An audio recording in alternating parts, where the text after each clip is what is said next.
So when I was about 10, my grandmother gave me this book called The Power of Positive Thinking by Norman Vincent Peale.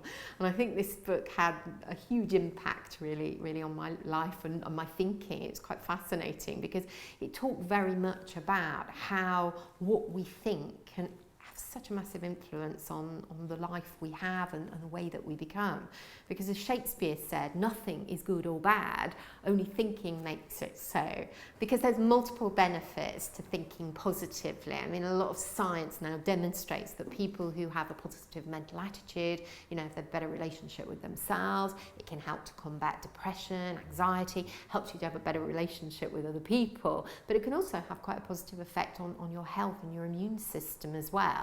And as research develops, I'm sure there's going to be lots more interesting findings. So mindset is really key. And I think fundamentally when we look at mindset, particularly now we understand the concept of neuroplasticity, where the mind is a lot more malleable than we previously understood, that we can condition our thinking. So we can actually change quite radically the way that we think.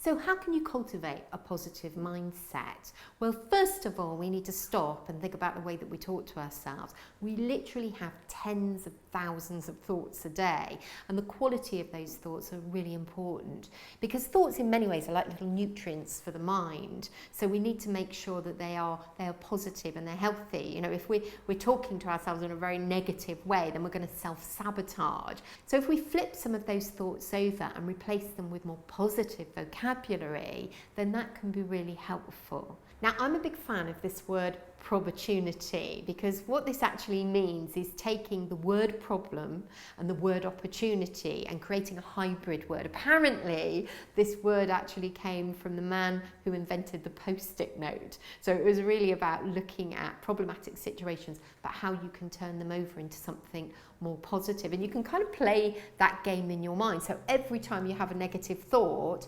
acknowledge that thought and then flip it over and think, okay, so what's the flip side? What's the positive side of that? What's the opportunity? So many of you will be familiar with the work of Carol Dweck, who is an American professor who wrote a very popular book called Mindset. And in this book, she talks about the concept of growth mindset. And this is really where we open our mind to all sorts of possibility and new learning.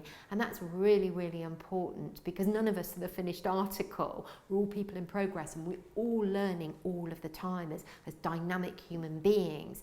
And that helps us to be able to keep our minds fresh, to be able to keep our minds alert, and most important of all, to keep our minds open